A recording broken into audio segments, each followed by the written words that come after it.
He first knew of the year arrived early in the capital. Emily had just seen off the doctor and, seeing Henry staring silently out the window, spoke with concern. Henry, the storeroom won't give us the Tianshan Snow Lotus to treat your condition. If you catch a cold from the wind, you'll feel even worse. Henry shifted his gaze to the blood-stained handkerchief beside him, feeling weary. I'm already a dying man. What difference does it make if I catch a cold? Malie immediately spat a few times in protest. The doctor said that if you take good care of yourself. He stopped mid-sentence, realizing that even the Tianshan Snow Lotus was preferred to be used by James for making sweet soup rather than extending Henry's life. What was the point of taking good care of himself? In this household, who else but you remembers me, Emily? Henry turned his gaze to the bare courtyard. It used to be filled with the flowers and plants he had carefully cultivated, which bloomed year-round. Because James once mentioned that there were no fragrant flowers at the border, their parents, feeling sorry for him, had even the roots removed completely.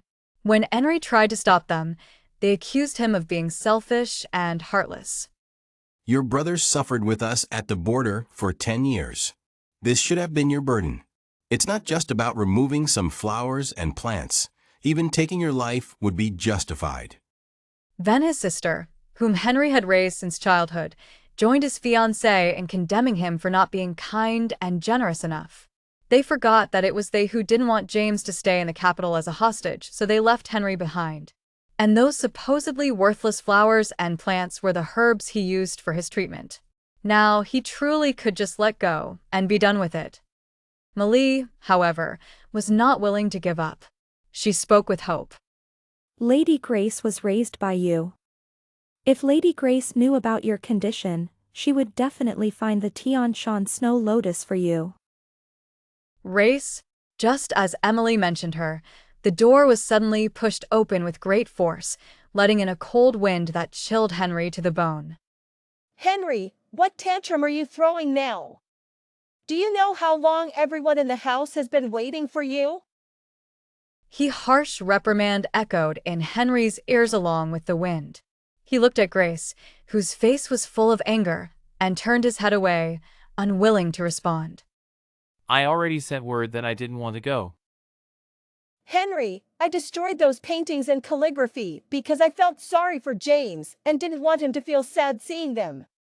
Do you have to blame everything on James and resent him so much? Hearing this, Grace rushed to Henry's side, her usually charming face now filled with disdain for him. You've enjoyed a good life in the capital for many years. What's wrong with giving in to James? Henry couldn't help but find it somewhat laughable. They only saw that he didn't go to the Lantern Festival with them as James wished, but they never noticed his increasingly frail body, nor did they care why the Dr. Emily had just seen off had come. And those paintings and calligraphy, which were clearly his belongings that were destroyed, ended up with him being punished for not considering things thoroughly.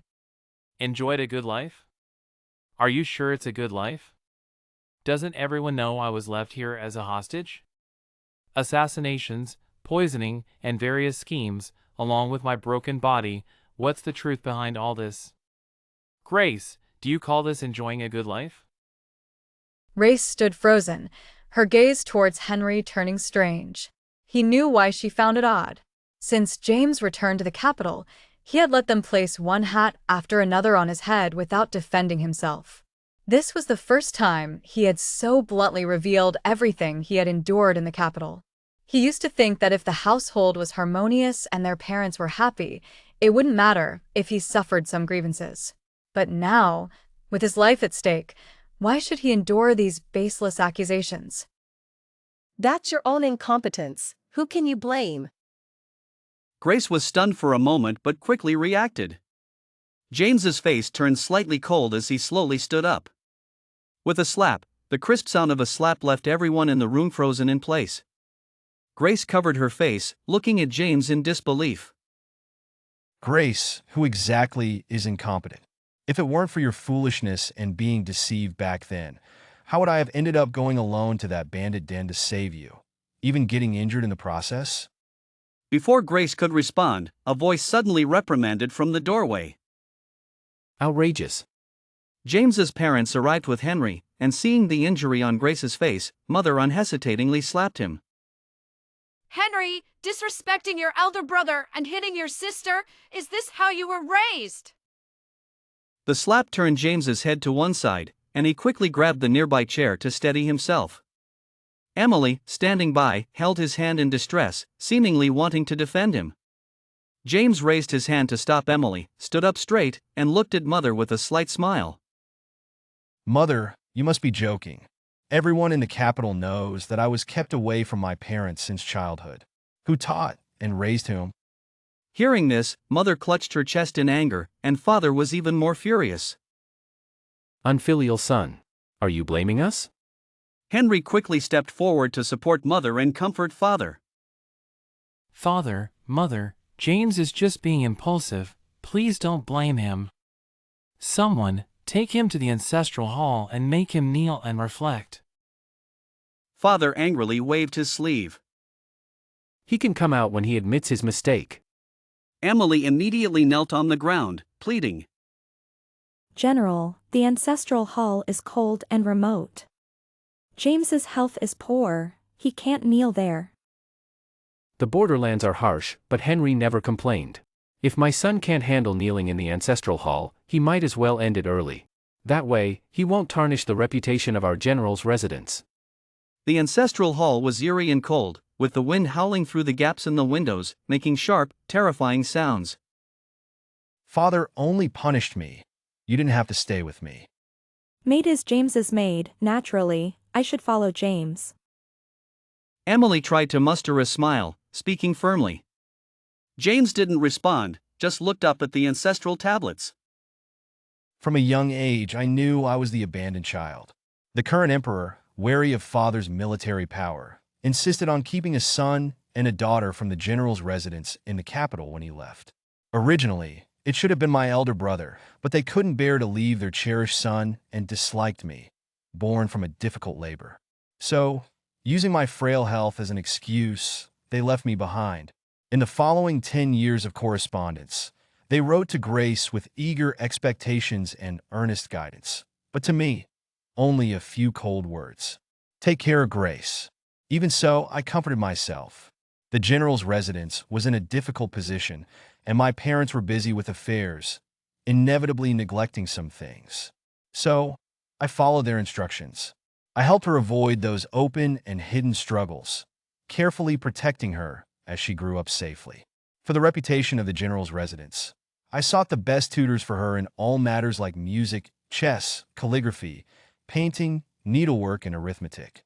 I didn't dare to neglect my own studies. 10 years of persistence made me the most renowned scholar in the capital.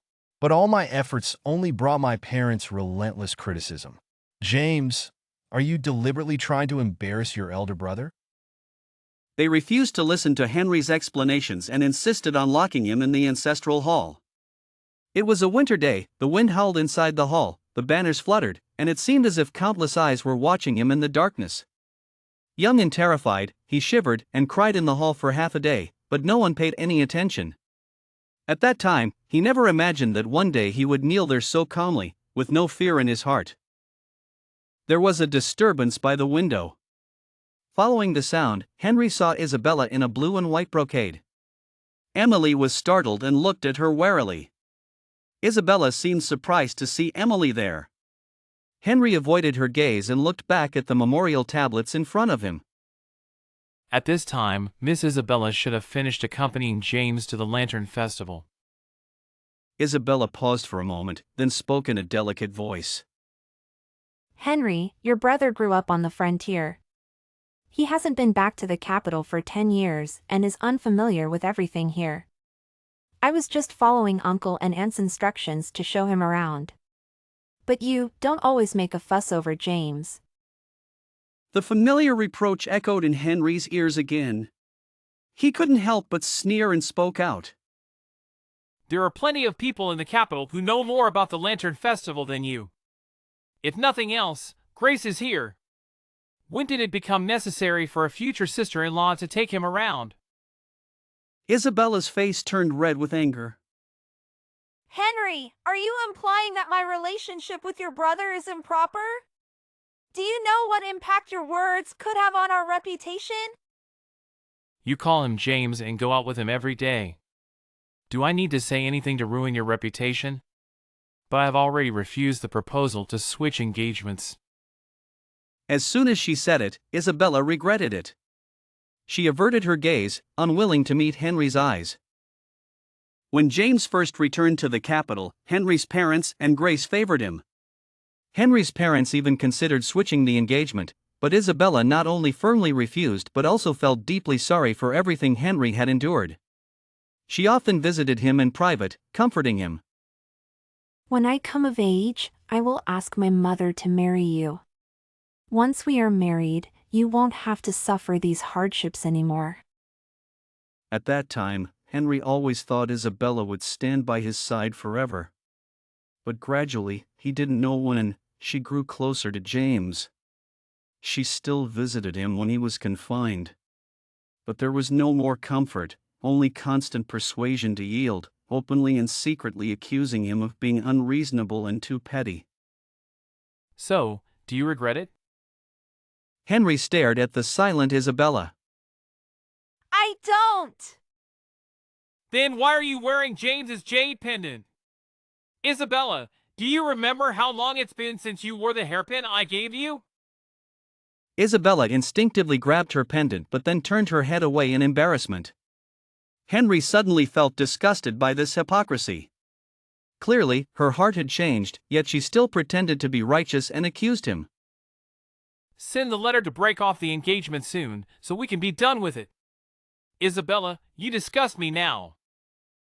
Isabella seemed provoked, grabbing Henry's hand, then forcefully pushing him away. Caught off guard, his hand hit the table corner, leaving a deep wound, and blood slowly oozed out. His body seemed unable to hold on any longer, and he bent over, coughing up blood. Emily was startled, hurriedly patting his back in panic. Henry, don't scare me. Henry was about to comfort Emily, but his vision went black, and he collapsed. When Henry woke up again, he saw the familiar ceiling of his bed. He turned his head to look at Emily, who was guarding beside him, and before he could speak, he heard a cold snort. Henry, can you behave yourself? A slight cold and you pretend to be gravely ill, causing unrest in the household. If it weren't for you, James would have gone to enjoy the plum blossoms with us. A slight cold? Henry was stunned for a moment, then quickly realized. The household doctor was just a randomly hired doctor from a clinic, with mediocre skills, naturally unable to detect the poison in him. If they had sought a highly skilled doctor from outside, they would have easily discovered everything. They could go to great lengths to invite people from the Imperial Hospital to diagnose James when he had a poor appetite. But when it came to Henry, they wouldn't even waste a bit of effort despite his severe condition. Grace, how can you speak to your brother like that? He probably just isn't used to me being back. Henry had heard similar words countless times before, and he used to argue back a few times, but now, with his body unable to hide its exhaustion, he had no desire to argue. Since you know, why don't you get out? James didn't expect Henry to be so direct and stood there, unable to react for a moment. Grace couldn't stand Henry making things difficult for James and immediately stood up, pointing at Henry and scolding. Henry, haven't you had enough of being punished to kneel? I'm going to tell our parents right now. Henry clenched his fingers and couldn't help but grab the teacup beside him and throw it at Grace. Go ahead. If you're so capable, wouldn't it be quicker for father to just... He paused, end me with a sword? Clearly, Grace was his sister whom he had painstakingly raised, yet she unhesitatingly pointed a sharp knife at him for the sake of others. Seemingly frightened by Henry, Grace hesitated for a long time before finally dragging James out of the courtyard. Henry didn't know how Grace mentioned this to father and mother. But he was once again confined. The difference was that this time, the confinement lasted for a month. They removed everyone from his courtyard, even forcibly taking Emily away. He lived alone in the empty courtyard, eating only half a bowl of leftover food they sent each day. In the severe winter cold, the winter clothes and charcoal that should have been delivered were delayed. He knew this was his parents' warning and punishment. They used this method to force him to understand his position in the family and then submit to them by admitting his mistakes. But when one is close to death, one gains a lot of courage. Henry calmly accepted all of this without raising any objections. During that month, Isabella and Grace came many times. Grace continued to mock him for being ungrateful, selfish, and hypocritical, urging him to admit his mistakes sooner to suffer less. Isabella, on the other hand, disagreed with breaking off their engagement. But whenever it came to matters related to James, she always stood by his side unconditionally, persuading Henry to admit his mistakes as soon as possible. Henry, you've become someone I don't recognize. Do you know what people in the capital are saying about you now? They say you are disrespectful to your elders, hostile to your brother, arrogant and domineering. Henry closed his eyes slightly, naturally knowing what all this was about. The affairs of the household had spread throughout the capital, all with the tacit approval of his parents. Since James returned to the capital, even though the household was biased in every way, in the eyes of others in the capital, James could never surpass Henry. The previous attempt to swap engagements with Henry failed partly because the Duke Henry's household was concerned about their reputation. But as James grew older, if he didn't marry soon, he would truly become a laughingstock. So they confined Henry again, spreading rumors to try to swap engagements once more. Who would have thought that his own parents would go to such lengths to ruin his reputation and calculate everything about him so clearly? It was a great irony. Isabella was ultimately angered by me and left. Even after a month of confinement ended, Isabella never came to see me. Emily mentioned it a few times, but seeing my annoyed expression, she kept those words to herself.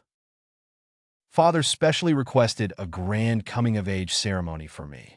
Maybe things will change. With not enough staff in the mansion, all the people from your courtyard were called away. Fortunately, I enjoyed the peace and was more than willing to spend these last days quietly with Emily. Until the day before James's coming-of-age ceremony, father and mother came to the courtyard again and spoke as if they were bestowing charity. Tomorrow, at your brother's coming-of-age ceremony, his engagement to Isabella will be announced. Henry, you better not pull any tricks. Tricks? The people in the courtyard have been replaced, and there are 3 positions watching me closely. What tricks could I pull?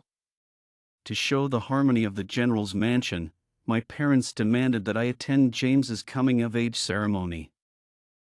I found an excuse to send Emily out of the mansion and specifically told people to keep it from her.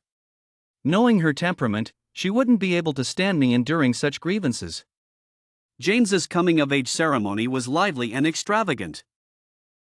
Under the sympathetic or mocking gazes of the people coming and going, I calmly sat at the table, watching James re-engage with my former fiancée. Brotherly exchange of fiancés is rare and usually ends in extreme embarrassment. Someone as relaxed and carefree as me was probably unique in this world. In this exchange, there would only be one scapegoat, and that was me. Every time I spoke up for myself, my parents would use the debt of raising me to suppress me. Since that was the case, sacrificing my life to fulfill their most beloved son would mean we owed each other nothing from then on. The coming-of-age ceremony ended very late. Unwilling to continue being a spectacle, I returned to the courtyard early. But strangely, the light in the courtyard had not been lit. A bad premonition surged in my heart as I searched the courtyard, but I didn't see Emily. Where is Emily? Miss Emily hasn't returned since she went out this afternoon. I recalled the events of the afternoon, and my face turned pale. Ignoring everything else, I rushed to the hall. In the hall, James was still with Isabella, receiving congratulations from everyone. Where is Emily? Rebellious son, are you crazy? This is your elder brother. How would I know? I don't know. She's your maid. How would I know? Henry, don't worry.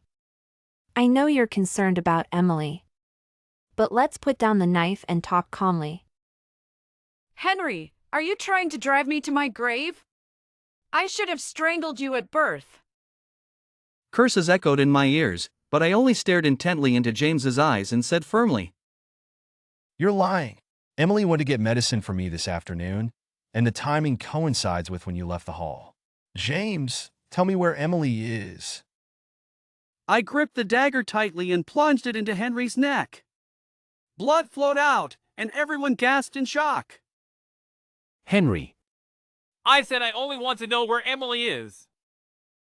Henry, unable to bear the pressure, shouted out, She's in the abandoned woodshed in the side courtyard. Using Henry as a shield, I reached the woodshed. A servant kicked the door open. The familiar figure inside filled me with hope. Emily. But as soon as I entered, the smell of blood hit me. Emily lay there, pale, her body covered in wounds. Emily. My hands trembled as I reached out. She tried to tear the wedding clothes Mother prepared for me. The servants were too rough trying to stop her. Too rough? She couldn't even close her eyes in peace, and you call that too rough? I lunged forward like a madman, only to be kicked away. Jung filial son. Ruining your brother's ceremony for a maid. The taste of blood filled my mouth, but I suppressed it. You're outrageous. If you care so much for that maid, why don't you leave the general's residence with her? Maid. She was more than that, my closest friend. I looked at my parents, resentment filling me. Do you think I want to be the second son of the general's residence? You took Henry away from being a hostage, but where were you when I was poisoned and humiliated? My head hurt and everything blurred with blood. Since I was 4, you ignored me. Now you say I disgraced the family. I kept retreating, and now you even want to take away my personal maid. I spit out blood and lost consciousness. In my dreams, I longed for my parents to appear and live with me happily. Emily was always by my side, not understanding why I waited, but staying with me. The scene shifted to when my parents brought Henry home. Emily wiped my tears, promising to always be with me. Emily, I will always be with you. The dream repeated, becoming a maze I couldn't escape.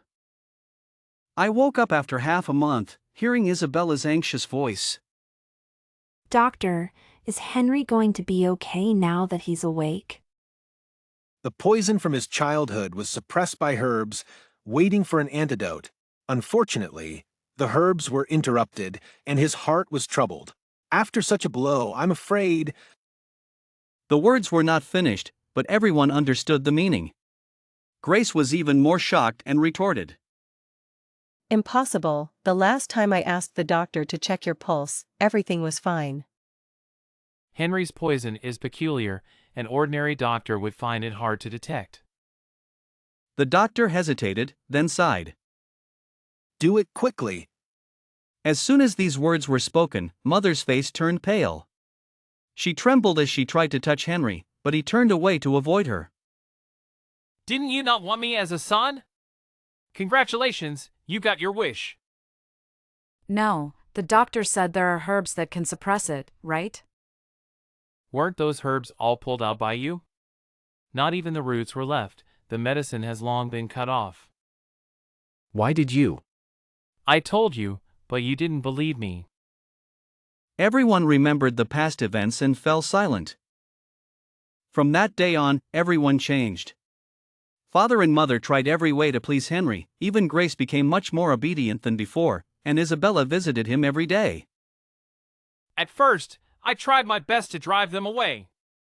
But my strength was limited. After a few attempts, I had no energy left, and finally let them stay by my bedside. Father found herbs worth a fortune and planted them all over the courtyard. Mother picked out clothes and food for Henry, hoping he would take an interest in something. Grace, for some reason, suddenly became foolish and insisted on studying by his bedside. Isabella wore the jade hairpin he gave her every day and brought him all sorts of strange things. But all of this only annoyed Henry. I was in constant pain day and night, with no desire to respond. The herbs in the courtyard were expensive and potent, but I had no use for them. Due to his illness, Henry had lost a lot of weight, and the clothes that used to fit no longer did. Grace and Isabella only made him more irritable. He slept for long periods, and when he was awake, he just stared out the window. Emily was given a proper burial. At that time, Henry was too ill to attend and felt too ashamed to face Emily. He had said he treated her like a sister. But he couldn't protect this sister. I heard from other servants that James was confined to his courtyard, shouting to be let out all day. The arranged marriage was also called off. Due to father's and mother's neglect, the servants in the household treated him perfunctorily. But what does it matter? He was still living well, while Emily would never come back. Henry began to miss the days before his parents returned. Back then, the general's residence seemed wonderful to him. Managing the entire general's residence was tiring, but Emily was always by his side, helping him. Those trivial matters seemed significant when Emily talked about them. I rarely had moments of clarity, but when I did, I would move my painting frame around, painting memories of Emily and me. Henry, your painting skills are excellent. Why don't you hang some in the house? Grace tore them up. Didn't you fear James would feel inferior if he couldn't keep up? Mother didn't respond, but after returning, she made Grace kneel in the ancestral hall for 3 days and nights. Henry didn't want to think about the usefulness of these methods. He started learning to do everything Emily used to do. The pastries and dishes she made, he had someone teach him one by one. While making these things, he felt as if Emily was right beside him. She would always be by his side, never leaving him. But his clumsy hands could never replicate her taste. His days of clarity became fewer, and his mind grew more confused. Everything in the residence felt both familiar and strange. One moment Emily was beside him, the next she was gone, but it seemed like after a while, it was time to eat again. No matter how unclear his mind was, he still couldn't accept Isabella and the others. He always heard crying in his ears, mournful and sorrowful, like the saddest music. They still hadn't given up on finding a cure. Imperial doctors from the palace, wandering sorcerers, they even found reclusive immortals. But without exception, after checking his pulse, they all shook their heads. Henry couldn't understand the sadness on their faces until one day he grabbed a woman and naively asked, "Do you know where my parents are?" The woman wept like rain, babbling that she was my mother. Lying is wrong. My parents are far away on the frontier. They are the greatest generals of the Jin dynasty. I know they left me on purpose, but it's okay. I don't blame them. As long as they come back to see me, it's fine. But I waited and waited, for a long, long time, without seeing my parents. The people beside me kept crying. I was annoyed by the crying, so I got up and looked out the window. The thick snow covered all warmth, and I sighed. When will spring come? Later, I could no longer go to the courtyard, spending my days sitting on the bed, watching the snow. My health deteriorated, but I always held on. Until the green leaves sprouted outside the window, and birds perched on the windowsill, looking around. I dreamed of becoming a bird, with cries of despair behind me. Spring came, and I could finally go to see Emily. Isabella's side story, Henry always longed for spring, and later, he got his wish and passed away in spring. A bird lingered by the window for a long time. It left immediately after Henry closed his eyes, like a messenger sent to escort him. He finally found peace, but our retribution had just begun. The emperor had always been wary of the general's mansion and Duke Henry. With Henry's passing, the emperor immediately used this event to accuse the general of poor family management, stripping him of his military power. Mrs. Roberts went mad after Henry's passing, always holding a painting or a herb, calling out Henry, Henry. At other times, she would suddenly grab a knife and chase the other members of the Shaw family, shouting for revenge. Since Henry's passing, Grace cried every day, filled with regret. During an argument, she was disfigured. After this, General Roberts aged significantly and resigned from his position. The once favored James now had a new nickname, Disaster Star. People said that ever since James returned to the general's mansion, the once harmonious household had become chaotic. James's reputation plummeted. Father wanted me to break off the engagement. I knelt at the mansion gate for 3 days, insisting on marrying James. For the sake of the Duke's mansion's reputation, Father finally relented and didn't mention breaking off the engagement again. However, the general's mansion had already fallen. If this marriage were to happen, James would have to marry into the Duke's mansion. How could I avenge Henry if I didn't bring the person who harmed him into my home? On our wedding day, I placed Henry's portraits everywhere in our bedroom and study. James tried several times to destroy them but was warned by me. James, if there's even a crease on these paintings, don't think about sitting in the position of my husband. I knew James had nothing left. If I divorced him, he wouldn't have a good day in the future. He wouldn't agree to it. Sure enough, even though he hated Henry, he didn't dare to damage the portraits. I married him but never touched him. In public, he was the virtuous son-in-law of the Duke's mansion. Behind closed doors, he was a servant. I kept many lovers, some with eyes like Henry's, some with noses like Henry's. In this nest of countless men, James quickly became paranoid. He always felt someone was around, shouting that no one could live. Everyone thought he was crazy, but this madman eventually set the Duke's mansion on fire. I could have escaped, but I dropped the jade hairpin Henry gave me. As I bent to pick it up, the beam collapsed, trapping me underneath. In the moment of fading consciousness, I clutched the jade hairpin, letting the fire consume me.